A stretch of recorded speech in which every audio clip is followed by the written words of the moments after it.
कर दिए।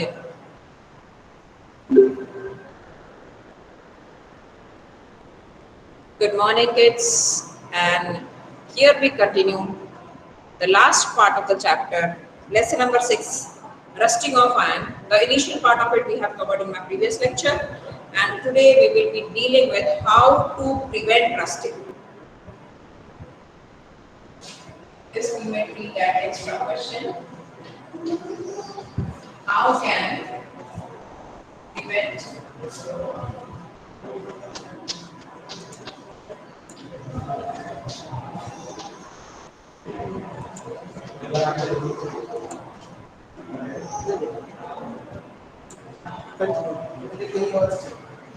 how can we prevent rusting? So there are ways we have explained. Now let's try to put that one after the next. Okay. The first one, of course, apply a coat of paint or grease.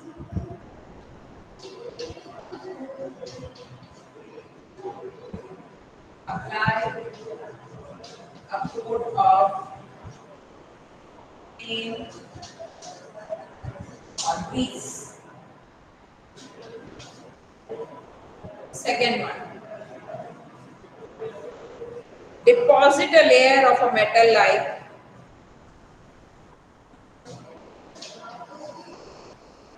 deposit a layer of metal like chromium or zinc on iron.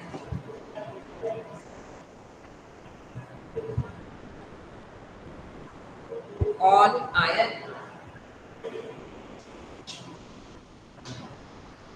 And the last one, the favorite, which we know very well.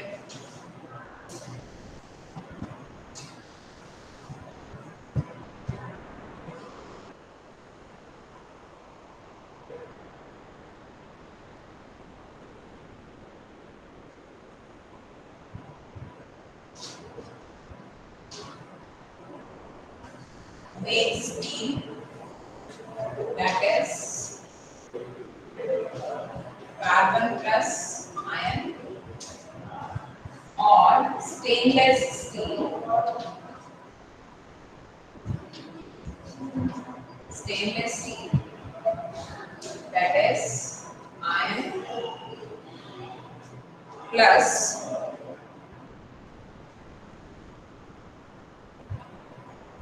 chromium, nickel and manganese.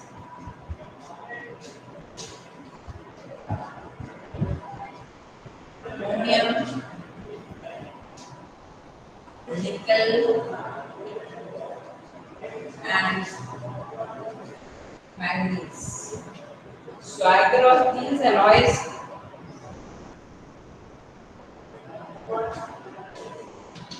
that is piggy alloy.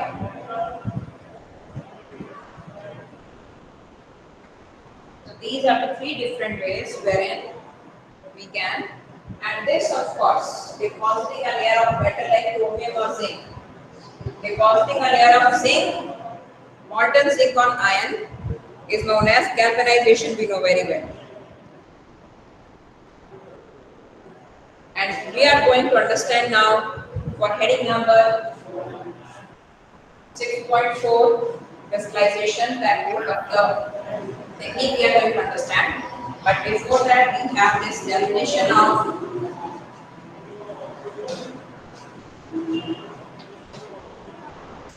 galvanization. The process of depositing a layer of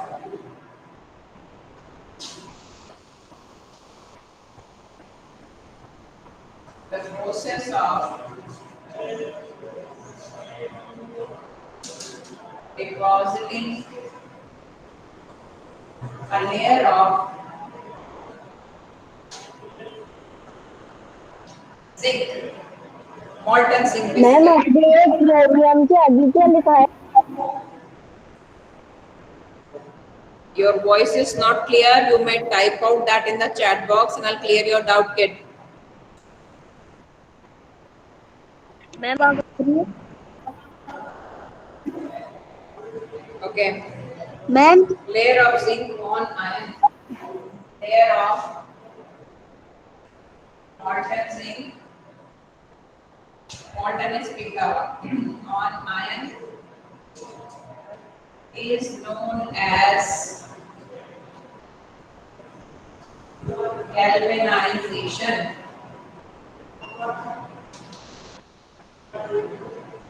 Type out your doubt, please, if you have any.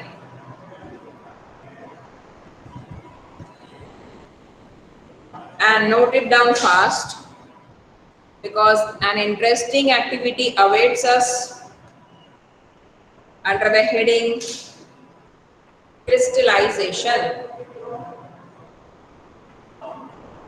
How we can make the crystals and how we can observe. And I'm going to give you certain examples in day-to-day life.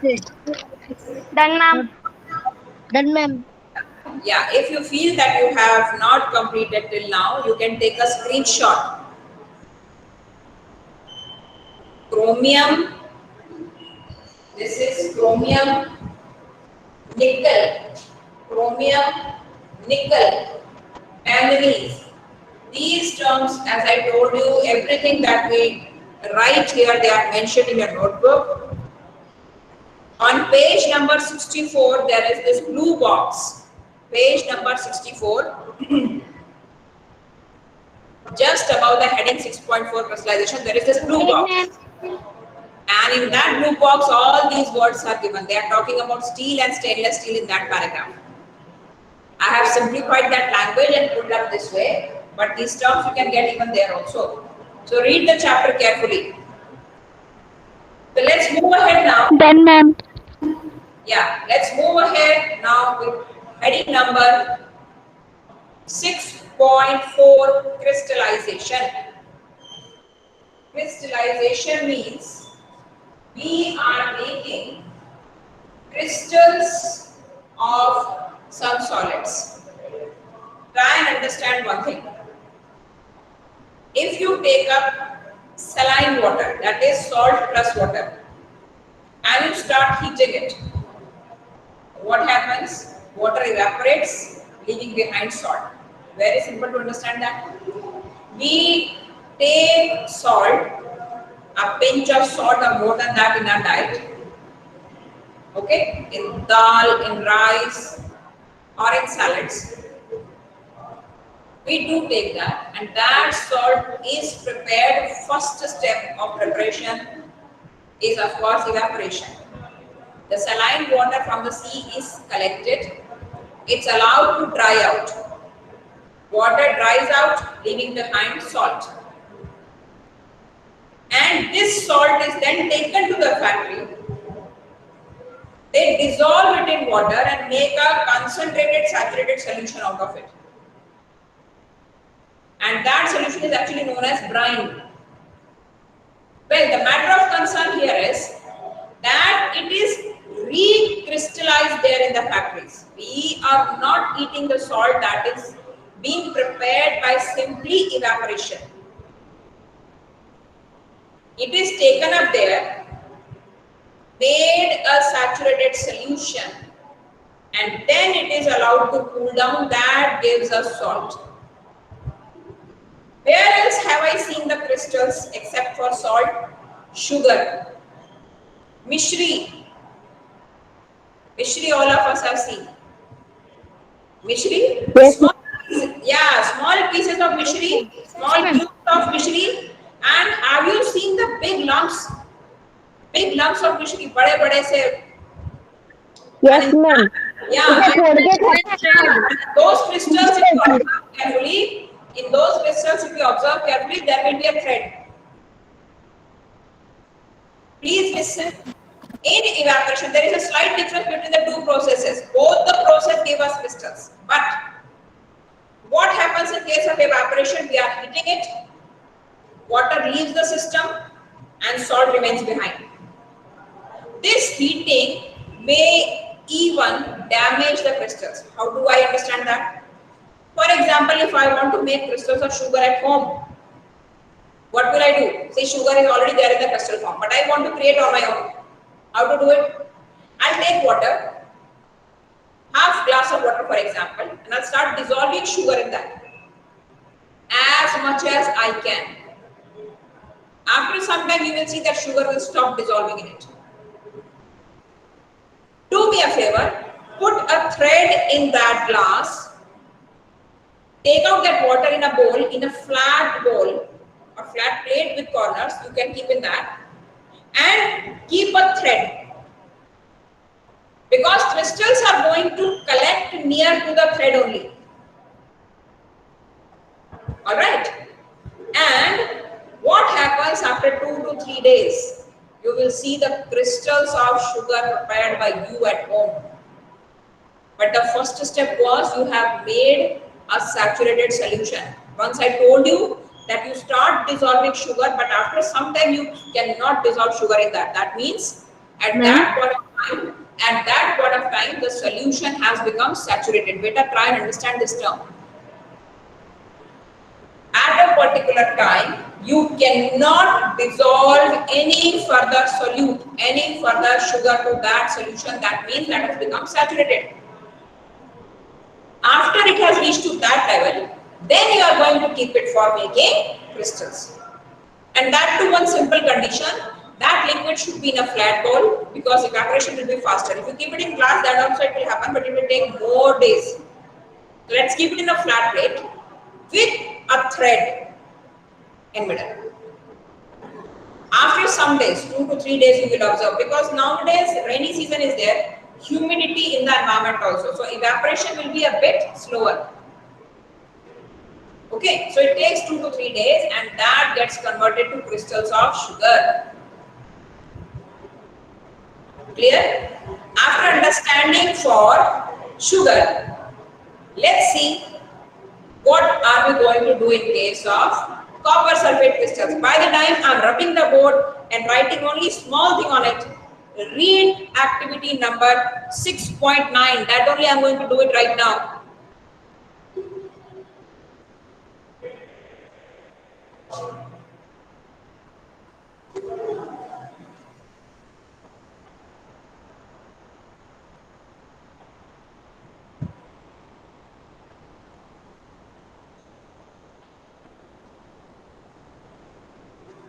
Ma'am, Yeah. ma'am, why we put thread? I told you, na, even that without putting thread also, the crystals will be made. But if you are doing at home, you need something to which the crystals will attach. Once they start forming, once they start solidifying, they need a surface to attach. And that is provided by this thread. This thread will not remain inside the crystals of copper sulfate. I'll show you those crystals, not today. It is going to take some time, 2 to 3 days after that. Of course, our revision will be continuing at that point of time. I'll show you. Okay, Ma'am, we have kept that setup in the lab ready, but it is taking some time. Today it was not ready, otherwise I would have brought it to the classroom and shown you. But I'll show you the method how to do it. Okay, let's write a bit about crystallization and read a little bit about it better.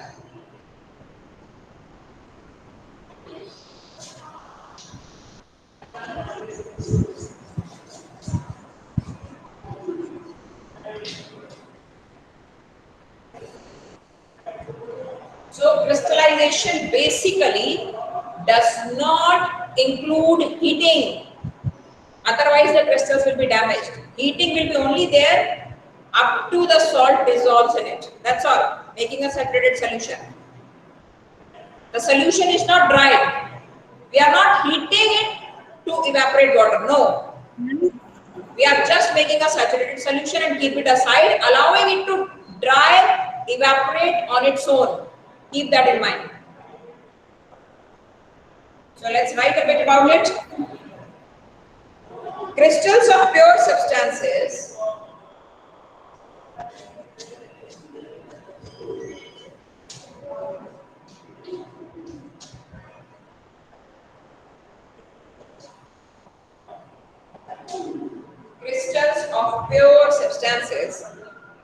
can be formed from there.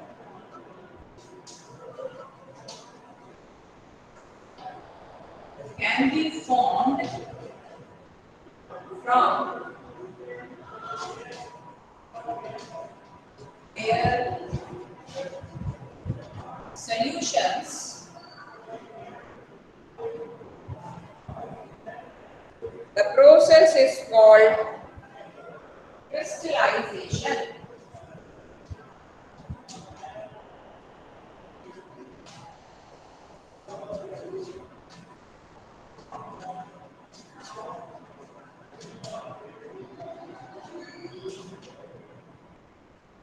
It is a physical process.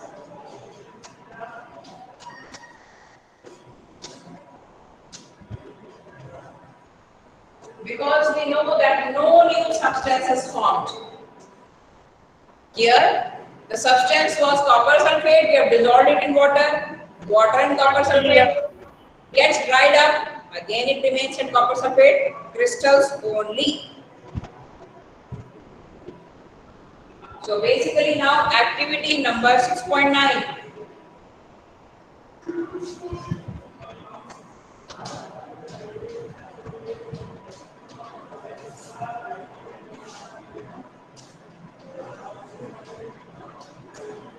Prepare crystals of copper sulfate. And how are we preparing it? Let's write only one sentence of it and remaining we'll do in the activity form only.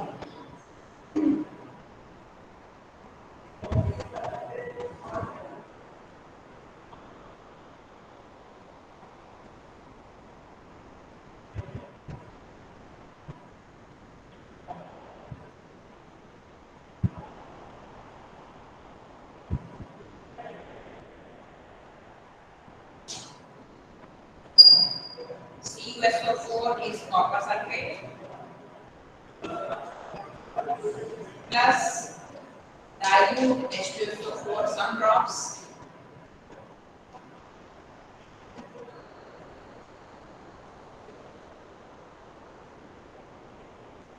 plus water.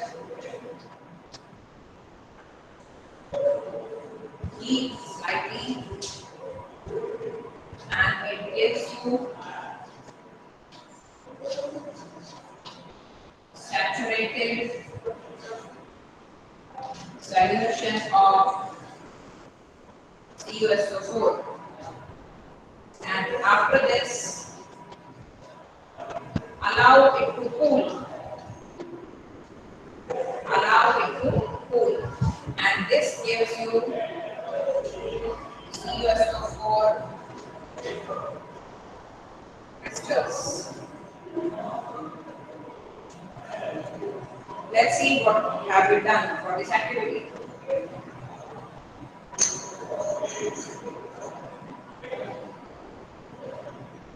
This is copper sulfate powder. This is poisonous and is also known as Neela Thotha in Hindi. Poison. Some amount of it I have already dissolved in water. Now I am trying to make saturated solution of it. So what will I do? I'll take up this one and in that, with the help of this spatula or the spoon,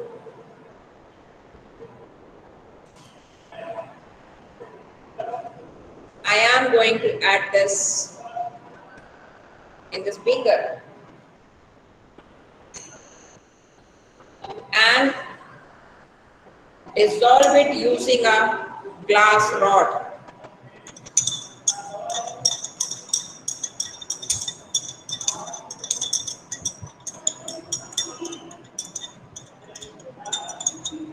Now I can see that no more copper sulfate is being dissolved.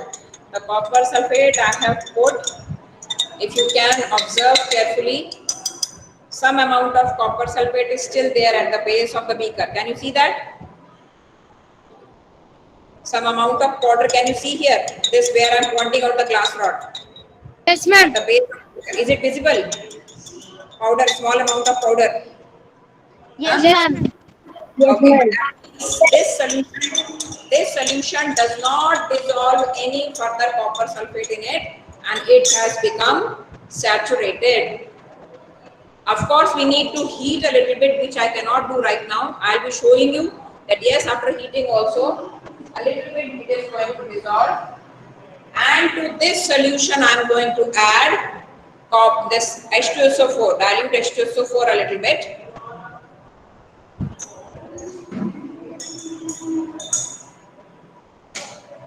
And after adding that acid in it, again, trying to stir a little bit. And this I have taken up. This glass vessel, round glass vessel with its edges is actually known as petri dish.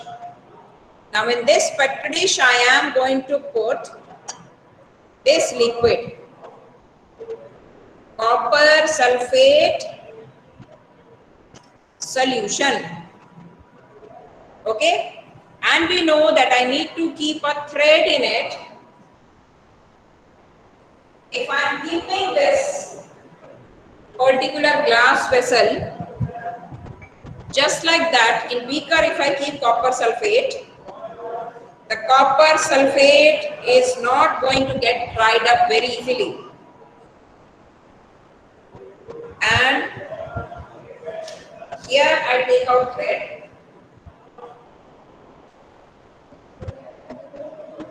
and 2 to 3 strands of it I can take up thread, and I am keeping this dipped in this particular vessel and the edge of it at the corner so that I can hold it afterwards. Got it? The remaining part of the thread is submerged, it is dipped in copper sulfate solution, and the remaining tip of it I have kept at the margin so that I can pull it once the crystals are ready. Did you understand the process? Understood? Yes, ma'am. Solution. Yes, ma'am. Yes, beta. And this setup, actually speaking, we have already done and kept it in lab from yesterday. But the water did not get evaporated because of the humidity in air. So I cannot show you the crystals today. Beautiful crystals, beautiful blue colored crystals. Exactly the color of this powder. And those crystals will be almost like the shape of barfi. We'll see those crystals once they are ready. I'll show you in the class.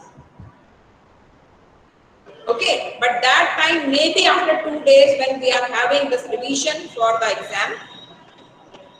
But this is the method. Did we understand the method? We are supposed to make a saturated solution. For making saturated solution, you may heat, but we don't heat it afterwards to dry up all water from it. Okay, that means water will not be removed by heating. Water will be removed from the system by keeping it aside. Slowly, automatically, the water will leave the system and crystals will be there in the container. And the container in which I want to make these crystals, it must be flat, allowing the water to evaporate easily. Ma'am. Okay. With this, we come to the end of this chapter. This was the last explanation from page number 64. And in the next class, I'll be discussing the question answers of the chapter. Right now, if anyone out of you have any doubt, please ask me. Please ask me. Somebody was saying something. No doubt, ma'am. Now, one child was saying, ma'am. Yes, ma'am. Me. Ah. Ma'am अगर हम चाहे तो घर पे भी ये First जो thing first, I told you previously also, charge your some problem is there. I cannot hear you properly. So please check your mic once. Not now. Later part of the day you can do that. Right now you may type out your doubt. I'll answer that. Type out your doubt. I'll answer that. Ma'am आप अब सुन सकते हैं मेरी आवाज clear? Type your doubt, Chirag, please. Remaining kids, please note down from the board, and if you have not noted till now, please take a screenshot. Ma'am. And I am going to upload an assignment.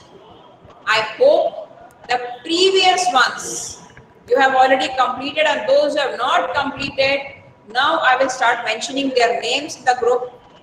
Please make sure that you are doing that as soon as possible. Sugar crystals, I told you that you can make sugar crystals at home.